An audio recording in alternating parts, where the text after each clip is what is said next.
21 Februari 2020 adalah kes yang ke-22.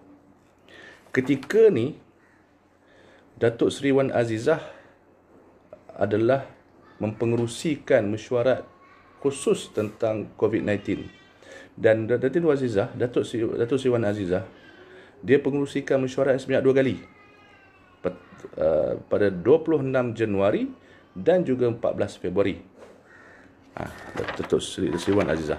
Boleh cek boleh cek.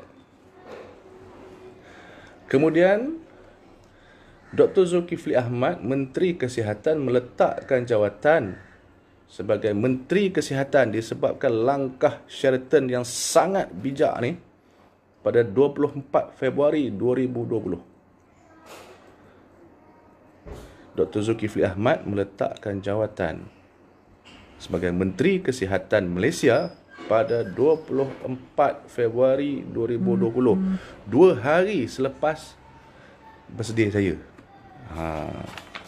Itu yang sakit hati tu. Ya, di ulang tahun saya yang ke angka tit ni, ada pula pengkhianat yang buat langkah Sheraton ni. Okey. Ini fakta dia. Dr. Zul letak jawatan pada 24 Februari 2020.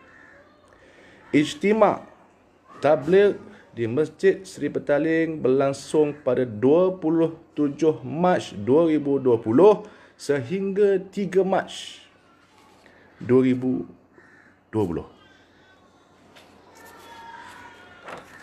Itu adalah fakta yang tak boleh dinafikan oleh sesiapa. Hari ini saya nak tanya kepada saudara Nurul Islam, kalau ada dia bersama dengan malam pada hari ini bersama sebagai penonton ataupun kawan-kawan dia, tolong tanya balik pada dia. Dr. Zul letak jawatan pada 24 Februari, ijtima' tabligh berlaku pada 27 Mac 2020. Hampir 24. Ketika inilah yang berlakunya krisis langkah Sheraton tu. Hingga 3 Mac. Dan ketika ni tidak ada Kabinet Malaysia tau. Kerajaan tak ada Kabinet masa ni. Sebab apa tak ada Kabinet? Sepatutnya adalah. Sepatutnya kalau kita pakai balik mandat rakyat yang bermula daripada pilihan raya umum pilihan raya umum ke-14 yang lepas, sepatutnya adalah tempoh Kerajaan Pakatan Harapan memerintah. Tetapi bila adanya langkah Sheraton ini menyebabkan ketika ijtima' tabligh ini berlangsung, kita tidak ada kabinet, kerajaan tanpa kabinet, menteri-menteri persekutuan. Ini fakta. Sehinggalah 3 Mac. So, dan tempoh ni jugalah MKN, Majlis Keselamatan Negara, tidak boleh bersidang kerana tidak ada quorum yang cukup. Yang ada ketika itu adalah Perdana Menteri Interim Tun Dr. Mahathir Mohamad. Menteri KDN tak ada, Menteri Pertahanan tidak ada. Yang ada hanyalah Panglima Angkatan Tentera dan sebagainya. Sekejap. Ijtima' pada 27 Mac 2020 hingga 3 No. 24 Februari Dr. Zul meletakkan jawatan. Yes. Dr. Zul meletakkan jawatan pada 24 hari bulan Februari dan ijtima' tabligh berlaku pada 27 Februari hingga 3 Mac. Ya. Itulah saya cakap tadi. 27 Februari hingga 3 Mac ijtima' tabligh itu berlangsung. Ya. Dr. Zul meletakkan jawatan pada 24 Februari 2020. Maksudnya, berlangsungnya ijtima' tabligh ini bukan berlangsung ketika Dr. Zul sebagai Menteri Kesihatan Malaysia. Dan ketika ini, berlakulah langkah Sheraton yang menyebabkan tidak ada menteri-menteri dilantik dan mesyuarat berkenaan dengan COVID-19 juga tidak berlaku. Sedangkan Datuk Seri Wan Azizah mempengerusikan 2 kali mesyuarat berkenaan COVID pada 14 Februari dan 26 Januari dan 14 Februari 2020 mesyuarat khusus untuk COVID-19 yang dihadiri oleh Menteri Kesihatan tersebut, Datuk Zulkifli Ahmad ketika itu, dan juga dipengerusikan oleh Datuk Seri Wan Azizah Wan Ismail sebagai timbalan Perdana Menteri ketika itu. Fakta. So, kenapa nak disalahkan pada Kerajaan Pakatan Harapan? Baik, kerajaan yang tertubuh disebabkan oleh langkah Sheraton yang menafikan mandat rakyat. Di dalamnya ini sekarang terdapatnya PAS sebagai menteri tertimbalan menteri dalam kerajaan ini sekarang.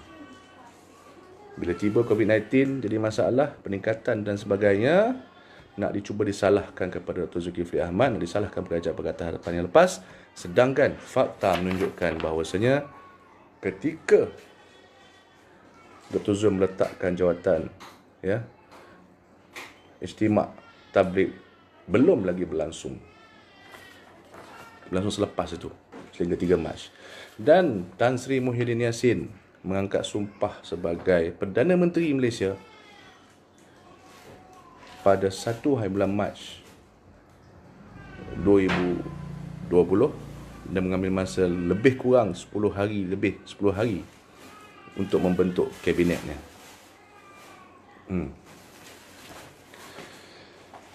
Kalaulah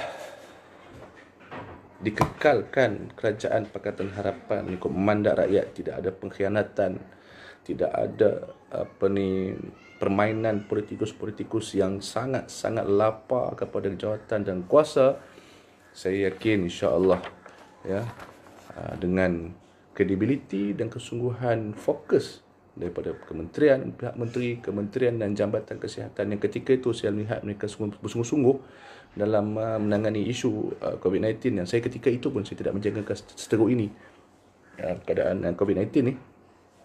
Saya yakin kita lebih terkawal kerana Menteri Kesihatan dan juga line up menteri itu telah di set ataupun telah di rangka awal daripada selepas menang pilihan raya yang ke-14 yang lepas.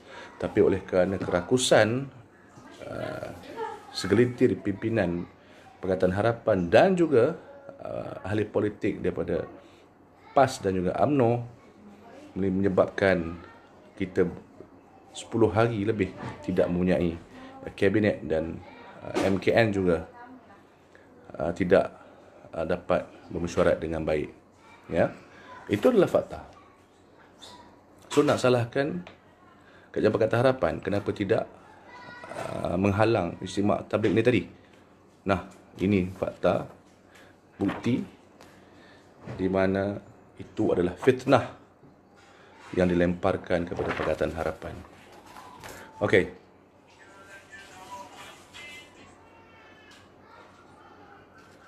Itu adalah fitnah yang telah dilemparkan Pakatan Harapan, dan faktanya ialah ketika berlakunya istimak tabligh itu, ketika itulah kegelutan politik negara, khususnya di Persekutuan, tentang langkah Sheraton dan yang menyebabkan negara ketika itu tergantung dan tidak mempunyai kerajaan atau menteri-menteri yang dapat fokus kepada permasalahan portfolio masing-masing.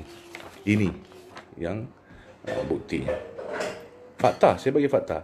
Kalau main persepsi, babe, memang saya tak layan, babe. Bagi fakta. Kalau faktanya itu adalah, apa fakta dia? Macam saya katakan tadi, Dr. Zulkifli Ahmad letak jawatan sebagai menteri pada 24 Februari. Istimak tabligh 27 Mac. Ini fakta.